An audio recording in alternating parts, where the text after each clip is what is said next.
안녕하세요. 부동산을 보는 눈 리얼아이 박감사입니다. 요즘 실거래가 관련된 이야기가 많이 나오고 있죠. 꾸준히 제가 지적했던 사안인데 통상적인 거래가보다 월등히 높은 수상한 거래가 찍히면 이를 뒤이어서 이걸 믿고 이거보단 좀 낮지만 예전보다는 훨씬 높은 금액에 거래하는 사람들이 생기면서 가격이 계단식 상승을 나타내게 되는 현상을 계속 말씀을 드렸습니다. 수상하거나 멍청한 거래, SOS라고 제가 표현을 했었는데 이걸 이제 조사하겠다고 합니다. 신고가 거래 후 취소, 집값 시세 조작이 있었는 건 아닌가 하면서 허위 신고 의혹에 대해서 조사에 들어갔어요. 실거래가가 취소되는 경우가 종종 있는데 그렇게 취소된 거래 중에서 유난히 높은 신고가의 취소가 많았다는 사실이 밝혀졌어요. 집값 띄우기로 활용된 정황이 여기저기서 나타나고 있죠. 신고가 의심사를 조사하겠다고 하고 이제 실거래가를 등기 기준으로 바꾸는 걸 논의하고 있는데 이거 가지고 지금 딴지를 걸고 있죠. 수년간 벌어진 이러한 상황 속에서 아직도 뛰어들지 않고 있는 사람이 있다는 건 기적에 가깝습니다.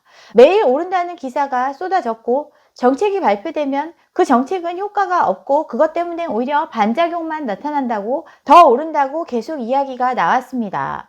이런 불확실성의 시대에서는 부동산만한 것이 없고 부동산을 투자하지 않는, 특히 아파트를 투자하지 않는 너만 거지되고 있다고 이런 기사가 매일 쏟아졌어요. 이러한 환경에서 안 뛰어드는 게 오히려 이상하죠. 사람들을 불안에 빠지게 하는 많은 기사들은 굉장히 촘촘하게 유기적으로 나왔습니다. 가장 대표적인 게 앵커링 효과죠.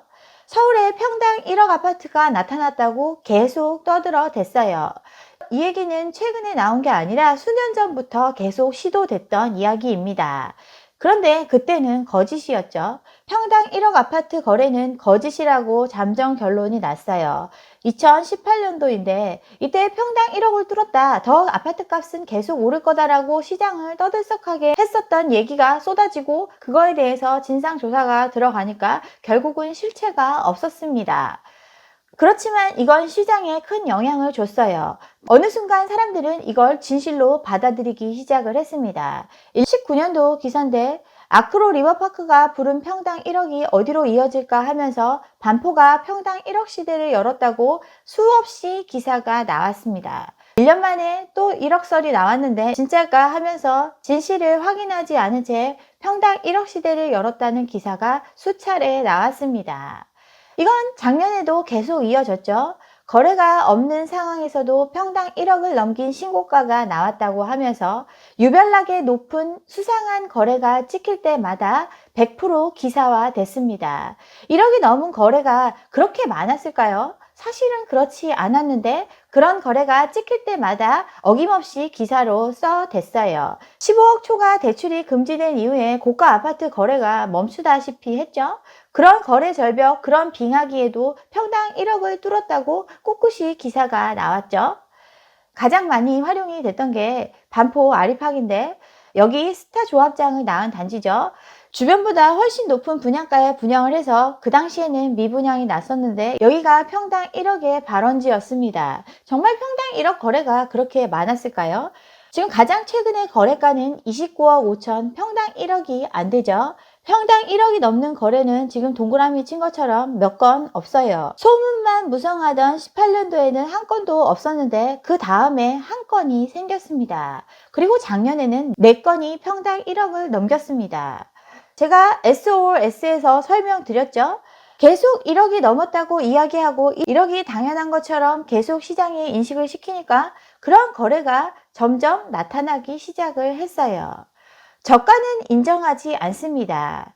대책을 발표하고 경제부총리가 이제 좀 대책의 효과가 나타나고 있다고 하면서 반포자이도 4억이 떨어졌다 뭐 이런 얘기를 했더니 바로 해명 기사가 쏟아졌죠. 현장 공인중개업소 설명이 다르다고 하면서 급매로 거래된 것 때문에 전체 집값이 하락했다고 단정 짓지 말라고 구구절절 소개를 했어요.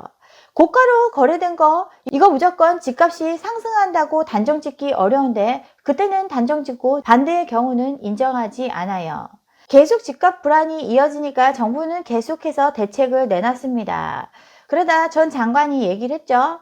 아파트를 바로 빵처럼 찍어낼 수 없기 때문에 당장 공급하는데 한계가 있다고 얘기를 했더니 뭐 빵도 한 해 또 나오고 엄청나게 비난을 했습니다. 이거 틀린 말 아니죠? 아파트 짓는데 2, 3년 걸리는데 당연히 단기 공급에 한계가 있습니다. 그렇지만 이건 정책의 효과 없음을 인정한 것과 마찬가지라고 하면서 계속 언론은 어떠한 대책도 효과가 없다라는 듯이 이야기를 했어요. 결국 집값은 오를 수밖에 없다라고 모든 사람들한테 인식을 시켰습니다. 또 사람들의 심리를 교묘하게 자극을 했죠. 돈 있고 빽 있는 사람들 결국 집 선택한다고 부동산만이 최고라는 인식을 심어줬습니다. 정부가 먼저 모범을 보여야지 하면서 다주택자 논란이 일어서 다주택자 정리하라고 했더니 안 정리한 분들이 있었죠. 그러니까 집보다 집을 택했다 하면서 결국 집이 최고다, 버티고 집 내려놓은 사람이 오히려 돈 벌었다, 이런 기사가 도배를 했어요. 또 집을 산 사람들은 벼락부자가 됐고 집을 안 산 사람들은 벼락거지가 됐다고, 사회의 양극화가 최악이 됐다고 하면서 안 산 사람들만 바보라고 계속 얘기를 했죠. 벼락거지 이제 시사상식 사전에도 등록이 됐네요. 달라진 건 하나도 없는데 자산 가격의 급등에 따라서 상대적으로 빈곤해진 사람을 벼락거지라고 하는데, 이러한 얘기들을 아무렇지도 않게 흘리면서 사회를 더 분열되게 만들었습니다. 또 다양한 편법들을 언론이 먼저 나서서 설명을 해줬어요. 혼인신고 미룬 채 신랑집에 전세든 천재 신혼부부 이야기 제가 예전에 소개를 드렸죠. 갭 1억 어떻게든 마련해가지고 4억은 신랑이 전세대출 받아가지고 5억 집을 마련했다고, 이렇게 영끌의 범위를 넘어서서 할 수 있는 모든 방법을 동원해서 집 살 수 있다라고 홍보를 해줬습니다. 얼마 전에 들은 얘기인데 이미 애도 낳았는데 아직도 혼인신고 안 한 사람도 있더라고요. 집 때문에. 이러한 편법이 당연시되는 사회가 됐어요. 또 연예인 얘기도 빠짐없이 나옵니다. 연예인들 사실 소득이 언제 꺼질지 모르기 때문에 부동산에 관심이 많은 사람들이 많은데, 그 사람들 산 것마다 수십억 또는 수백억 올랐다고 맨날 기사가 나왔죠. 한남더일 제가 예전에 소개 드렸는데 현금으로 샀는지 대출 받았는지 그거 누가 알 수 있는 것도 아닌데 유명 연예인이 61억이나 되는 집을 현금으로 구매했다고 기사가 나왔습니다. 또 그들이 사는 집이 최고가를 찍었다는 기사, 연예인 부부들이 수백억의 자산가가 되었다는 기사가 반복적으로 나오고 있어요. 사회가 이렇게 조장을 하는데 이런데도 안 뛰어든다고 하면 정말 힘든 일이겠죠. 언론은 그런데 요즘 태세 전환을 하고 있어요. 없었던 사실이 아니죠. 감당하기 힘든 부채, 또 가격이 너무 올라서 더 이상 살 수요가 사라진 이 현실에 대해서 조금씩 이야기하고 있습니다. 그래도 언론은 광고로 먹고 사니까 또 이런 기사가 나오죠. 시세 조작 의심하고 있다는데 시세 조작 아니라고 해명하는 기사들이 많이 나오고 있어요. 시세 조작 의심된다는 울산 단지 살펴보니까 취소 건 중 70%가 계약 변경이고 나머지 30%는 배액 배상이었다고, 시세 조작은 있을 수가 없다라고 해명을 했습니다. 매도인 변심이나 거래 당사자 간 합의로 취소된 사례는 의심될 수도 있겠지만 집값 상승에 따라서 배액 배상한 사람들이 실제로 있었기 때문에 이런 거지, 이거 실거래가 조작으로 해석하기에는 무리가 있다고 인근 공인중개사의 설명을 덧붙였어요. 모든 일을 상식에 비추어 생각을 해보면 됩니다. 아파트 상당히 고가의 재화인데 이 아파트 투자하는 이유가 뭐죠? 이익을 얻기 위해서 투자를 합니다. 투자금보다 이익금이 많기 때문에 팔게 되는 건데, 그것도 평상시 거래가보다 훨씬 비싼 가격에 팔기로 결정된 사례입니다. 그런데 이걸 앞으로 더 오를 거다라고 하면서 자기 돈을 투자금만큼 더 물어주면서 취소를 한다? 현실적으로 쉽지 않은 일이에요. 이미 기존의 거래보다 훨씬 높게 계약을 한 건데 이거보다 더 오를 거라고 자기가 돈을 더 들여가면서 취소를 한다? 쉽지 않은 결정인데 취소된 거래의 절반이 그런 거래였어요. 언론에서 엠코타운 이스턴베이 얘기를 했는데 여기 단지 보면 많이 거래돼야 한 달에 4~5건 거래되던 아파트입니다. 3억 3천에서 3억 5천에 거래됐던 게 일반적인 수준이었는데 중간중간에 4억에서 4억 5천 거래가 찍히면서 가격이 상승을 했어요. 지금 매물은 5억 넘게 나와 있죠. 거래된 실거래가를 쭉 살펴보면 4억 넘는 거래가 눈 씻고 찾아봐야 돼요. 4억 넘게 팔려고 해도 4억을 5억을 넘기는 게 이렇게 쉽지 않은 일이었어요.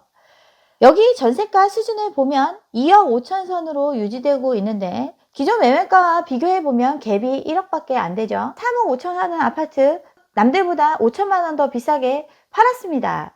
계약금 10% 받으면 4천만 원인데 평상시 3억 5천 하던 거 4억에 팔았는데 4억보다 더 많이 받을 수 있다고 해서 이 4천만 원 다시 돌려주고 거기에 내 돈 4천만 원을 더 들여서 이걸 취소한다? 더 오를 거라고 취소한다? 그게 현실적으로 가능할까요? 자기 투자금의 절반 이상을 물어줘 가면서까지 취소하는 건 현실적 선택이 아닙니다. 지난번에도 설명을 드렸지만 실거래가 굉장히 많은 것 같지만 각 단지별로 보면 많아도 수십 건이 안 됩니다. 그런데 한 거래가가 주변 거래가보다 월등히 비싸게 찍히게 되면 주변 단지나 비슷한 아파트에 영향을 줄 수밖에 없어요. 그런데 그걸 취소한 상황이죠. 건수가 중요한 게 아니라 그 취소됐다는 사실이 중요한 겁니다. 또 이런 거 하는 사람들, 일반적인 사람들보다 부동산에 빠꾸미인 사람들이 많아요. 아마추어 아니죠? 오히려 조사 들어가면 내가 배액 배상하고 상환했다 이런 근거가 있어야 되겠죠? 오히려 더 티나지 않게 할 수 있는 사람들입니다.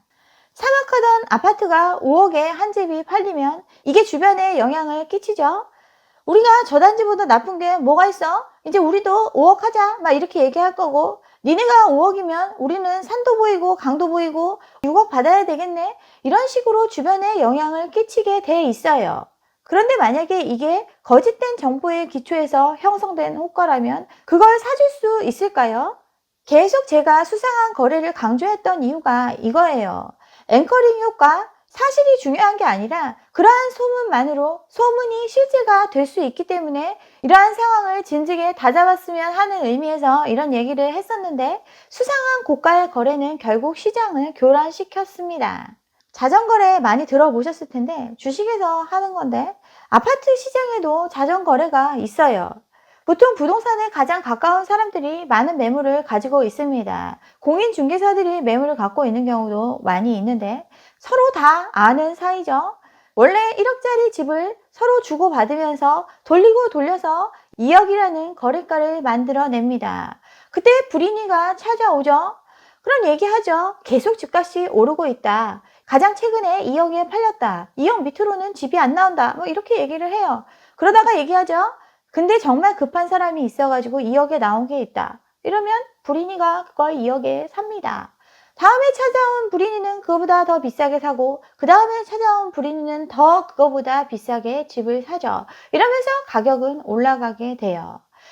한 사람이 36번 거래에 관여했다 뭐 이런 기사 나오고 있지만 그 사람은 오히려 아마추어에 가깝습니다. 더 교묘하게 할 수 있는 방법이 수두룩 빽빽 있어요. 취소 안 하고 그냥 둘 수도 있죠. 취소 신고를 지연한다고 해도 200~300만 원 밖에 안 냅니다. 200~300만 원 무는 게 무서울까요? 1~2억 더 가져갈 수 있는데 그러니까 이런 일이 계속 벌어지고 있습니다.